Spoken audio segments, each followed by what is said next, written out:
On the summer solstice, we continue an investigation into the abundance of sacred alignments at Chaco Canyon, New Mexico, an enigmatic complex constructed 1,000 years ago by the ancestral Puebloans, or Anasazi. In this episode, we'll visit the sites of Pueblo del Arroyo and Kinklezzo at the western end of the canyon, then head up and over the cliffs to the Pueblo Alto complex, before wrapping up at the great kiva of Casa Rinconada to the south. Along the way, we'll see examples of sacred architecture and geocosmic alignments, features that have led me to wonder if Chaco Canyon was constructed as a monument to the principle of correspondence. As we explore the area today, stay alert for expressions of the macrocosm-microcosm relationship, referred to since ancient times by the phrase "as above, so below," which posits structural correlations between sky and earth, the greater universe, and the individual human experience. Keep in mind that if the design and purpose of Chaco Canyon was primarily spiritual, then adopting a spiritual consciousness might be the key for unlocking its mysteries. Like all sacred architecture, Chaco Canyon is an example of built myth, a three-dimensional canvas that uses symbolism to express universal themes which repeat across all cultures. Because its meaning is veiled in metaphor, this place may be best understood from a psychic or unconscious level, rather than through purely scientific interpretation. But regardless of your mindset, this mysterious site will almost certainly leave you with more questions than answers. Welcome back, fellow explorers. Let's continue our journey.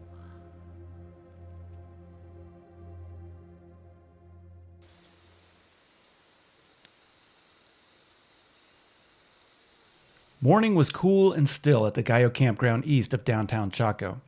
I awoke early to a brilliant cosmic canvas. The silvery belt of the Milky Way stretched across a sea of a million twinkling stars. As dawn arrived, the sky transitioned to a brilliant blue.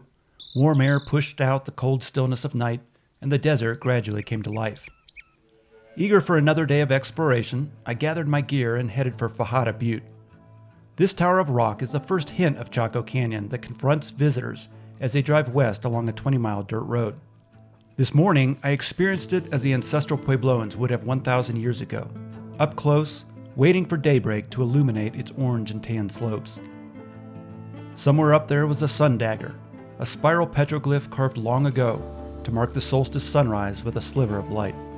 Just another reminder that people have been watching the skies here for a very long time. I entered the park by the main road that bears northwest along the same orientation as the canyon. As I mentioned in a previous episode, this entire erosional feature is aligned with a lunar major standstill cycle, which refers to a pattern of moon risings and settings that moves north or south over the horizon.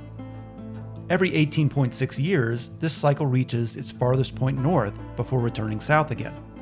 The moment when the moon's rising and setting over the horizon pauses at the farthest point in this cycle is called a major lunar standstill. And it begs the question, was the orientation with lunar cycles the reason why the ancestral Puebloans chose this canyon out of the thousands in the region? Clearly, they did not come here for water, timber, or game. My first destination was Pueblo del Arroyo, 5.5 miles west of the Visitor Center. This D-shaped structure was planned and constructed in two short stages from about AD 1025 to 1125. With approximately 300 total rooms and 17 kivas, it's the fourth largest of the Chacoan great houses, and hundreds of artifacts along with skeletal remains have been recovered from its ruins. Pueblo del Arroyo differs from other great houses in the canyon because it was not built near the northern cliff face and is oriented to the east rather than to the south. However, like so many other structures here, it contains numerous geocosmic alignments. Its outer walls and internal geometry are associated with the cardinal directions. This set of windows is oriented with the azimuth of the lunar minor standstill. Intriguingly, this perspective reminded me of one that I'd observed a year earlier at another sacred site thousands of miles to the south in Cusco, Peru, where trapezoidal windows in parallel are a noteworthy feature of the Coricancha, the center of Inca religion. You can see if I lift my camera up, they align all the way back. There's 3 walls, and they all align perfectly. Another similarity between these two sites is double-jammed trapezoidal windows and doorways, as seen here at Pueblo del Arroyo, as well as several other sites in the canyon. and which are prevalent throughout Peru as a defining characteristic of the so-called imperial style of Inca architecture. Strangely, many of the windows at Chaco Canyon appear to have been filled in. I'm not sure whether this was undertaken by the ancestral Puebloans, either for practical or ritualistic purposes, or done more recently. A couple of the windows on the south-facing wall of Pueblo del Arroyo. Interesting again because they appear to be trapezoidal.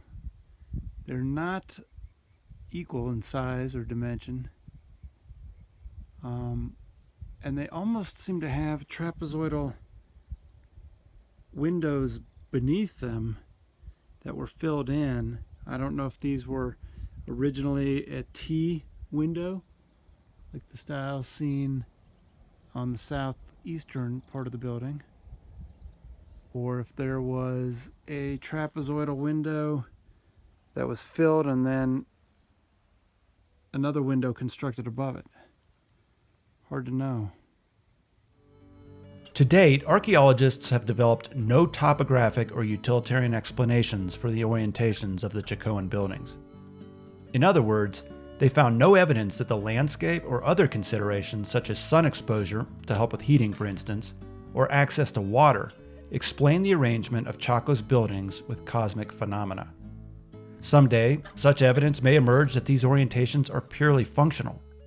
But until then, it's not unreasonable to hypothesize that the theme and purpose of this place is correspondence, or alignment, or balance between sun and moon, earth and sky, universe and human spirit. Next, I would visit Kinklezzo, just to the west of Pueblo del Arroyo. But first, I paused to cool off in the shade of the cliffs and explore the final resting spot of one of Chaco Canyon's earliest and most famous explorers.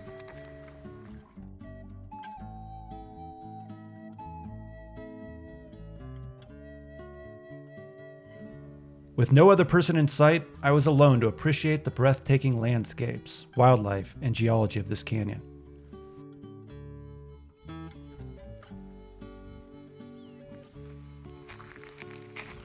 At my feet, I spotted relics such as these, which did not appear to be marked or otherwise explained. Perhaps the foundations of walls or roads? Next stop, Kinklezzo.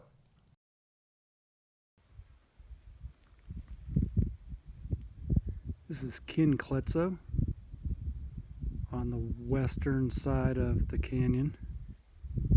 According to the signwork, this was built around 1220, late in Chaco Canyon's history, and uses a style of masonry similar to that of Mesa Verde.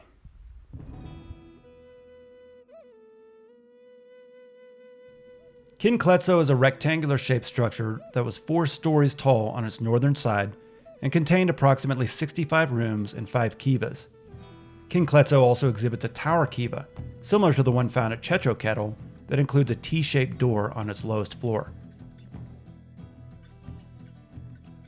As I mentioned in a previous video, I can't help but think that the T-shape, which is distinctive to Anasazi windows and doors throughout the region, might have emphasized balance.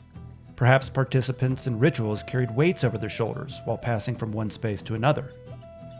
However, this T-shape may have had a cosmological or astrological purpose as well. Intriguingly, this motif is found at other ancient sites around the world, such as the spiritual doorway of Amaro Maru in Peru, the pillars of Minorca in the Mediterranean, and at the enigmatic ruins of Göbekli Tepe in Turkey, which have been dated to 11,000 years old. As you can imagine, these similarities quickly lead to other questions, which in turn suggest possibilities quite at odds with the version of history we were all taught in school. Like Pueblo del Arroyo and Chaco, along with several outline structures, Kinklezzo is associated with the lunar minor standstill azimuth.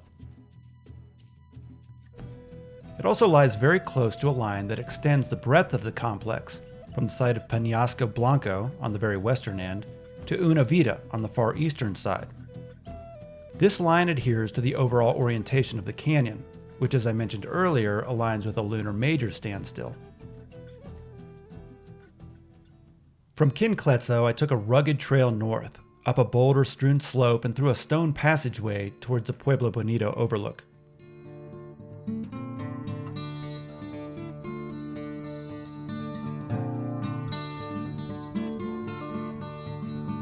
From the canyon rim, it's possible to survey nearly the entire complex. This route showcases several other interesting features as well, such as these pecked basins. Perhaps they held water or served as constructional reference points or datums. Another puzzling site is this stone circle, a common feature in ancient archaeology that may have been a calendar of sorts.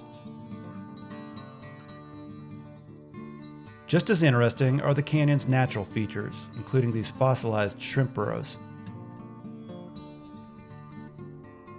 I continued my trek north along an empty and barren path until I encountered these Chacoan Steps.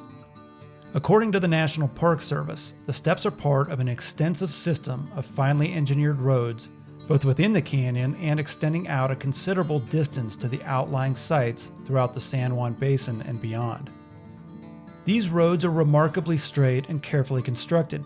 The ones inside the canyon average about 15 feet in width, while the ones going out toward the outliers, such as this one, tend to be about twice that wide.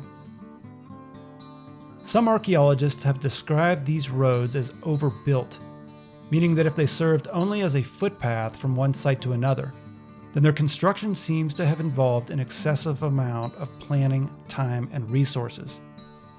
Instead, they may have served cosmological purposes, meaning they aided in the study and worship of the sky. Once more, I cannot help but think of Peru, where the Incas utilized a network of lines and paths that emanated like spokes from Cusco to outlying sacred sites, or huacas. Known as the Seca system, its purpose too seems to have been largely cosmological and ritualistic. With the temperature steadily rising, I continued on, alone but for the hawks circling overhead and lizards basking on the hot sandstone. At last, I spotted the Pueblo Alto complex on the horizon. The Pueblo Alto complex is comprised of two sites, Pueblo Alto and New Alto. We're at Pueblo Alto on the northern part of the canyon, up above the canyon. Pueblo Alto is about an hour walk from near Pueblo Bonito. You can see there's not a lot, there's not the extent, the ruins are not as intact as they are down below, but you can see a circular structure here. There's New Alto to the west. There's this cut canyon walls that faces south.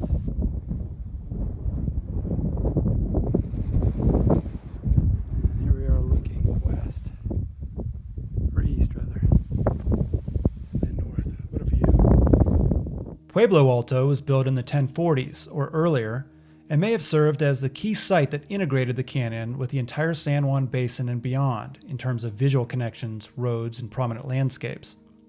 It's important to remember that while many of the buildings throughout the Chaco Canyon complex are aligned geographically with each other, most of these astronomical inner building lines are not intervisible, meaning line of sight between the buildings rarely exists due to cliffs or other topographic features that block the views. As you can see, Pueblo Alto sits up above the canyon and affords an unobstructed view for miles around. Thus, it could have served purposes as a defensive outlook or signals tower. Pueblo Alto also sits upon the Great North Road, and from its northern wall, several roads radiate out to distant points, some more than 50 miles away. Like other buildings at Chaco, Pueblo Alto honors the principle of correspondence. It is associated with the cardinal directions, both meridian and equinox. Pueblo Alto is aligned east-west with its neighbor New Alto, which in turn is aligned north-south with Casa Rinconada, my next destination. Pueblo Alto is also associated with the lunar minor standstill azimuth, and it is the northernmost point of a north-south line to Kinklezzo that divides the Chaco Canyon complex into two. Indeed, correspondence is everywhere at Chaco. As we learned in a previous video, correspondence is an ancient Hermetic principle which affirms that all energy and matter are ruled by the same universal laws, which is why similar patterns manifest at all sizes and scales. Since olden times, it has been popularly known by the phrase, as above, so below, as within, so without, as the universe, so the soul. Correspondence is a component of oneness, the spiritual belief that everything is connected and equal, and that duality and inequality are merely three-dimensional illusions. The full meaning of oneness, like that of God, transcends the conscious mind and is impossible to convey completely or literally in words. But it can be perceived psychically and expressed metaphorically or symbolically through myths and sacred architecture. In part 3 of this series, I explained why the sacred architecture of Chaco Canyon can be thought of as built myth. It employs a timeless and fundamental narrative of symbolic images and spaces to communicate deep and esoteric knowledge. This is expressed in the internal geometries of buildings, the geographical relationships between buildings and outlying sites, and the associations of buildings and roads with cosmic cycles. In combination, Chaco Canyon acts as a bridge between the psychic layers of the conscious and unconscious mind. Its significance is pan-historical and transcultural in nature, meaning it conveys an experience without words to which all humans can relate. Sacred places like Chaco Canyon are the inexpressible expressed three-dimensionally and experienced totally. Correspondence is manifest at all scales here at Chaco Canyon, creating a full-body immersion into the truth of oneness for all visitors who are receptive to it.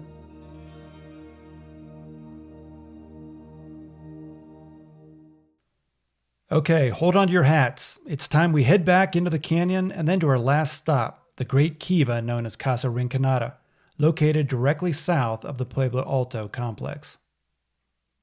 Casa Rinconada belongs to a community of structures that are a short and easy walk from the parking lot. Built between AD 1060 and 1110, it is almost 20 meters in diameter, contains 34 wall niches, several antechambers, a floor firebox, 2 floor vaults, roof support pits, a wall bench, and several other features that are beyond the scope of this video. Kivas likely serve religious and ceremonial purposes, but could have also been places for public gatherings or possibly trade activities. Intriguingly, Casa Rinconada also exhibits a subterranean passageway that is unique among great kivas, from which shamans or religious leaders might have emerged unexpected and seemingly by magic during ceremonies. The inside of the kiva is off limits to visitors, but the Park Service provides this image of what it might have looked like in its heyday. Casa Rinconada was actually my primary reason for coming to Chaco Canyon on the summer solstice. I'd hoped to film a unique event when the sunrise shines through a window on the northeast side of the kiva to illuminate a niche in the western wall. The sun shines through this window to align with a niche on the far wall. So that actually the sun will shine through and illuminate that niche at sunrise on June 21st. If intentional, this alignment marked an important cosmic event.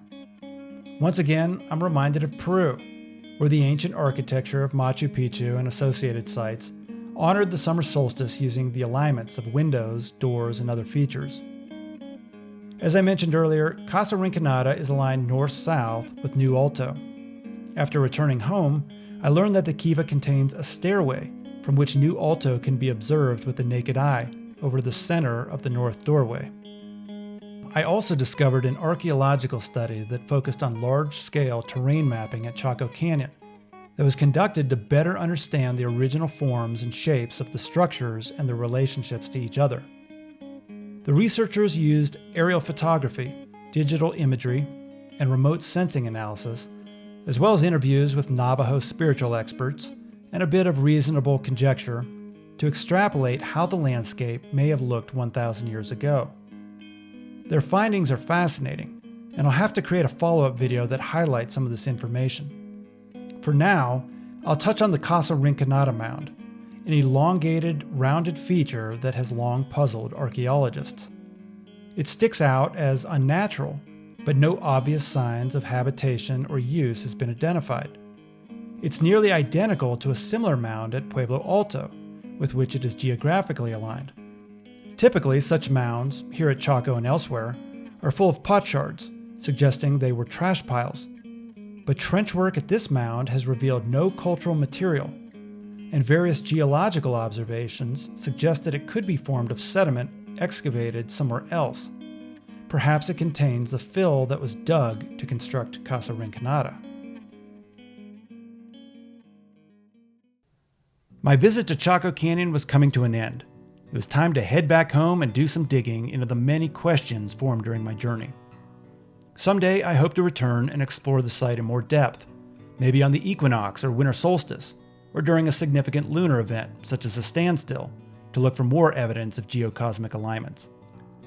In the meantime, I hope you'll tune into the next episode, where I'll share some additional possibilities discovered in my follow-up research, as well as speculation about what type of people would have constructed a place like Chaco Canyon. Thanks for joining me, and I'll see you on the next adventure.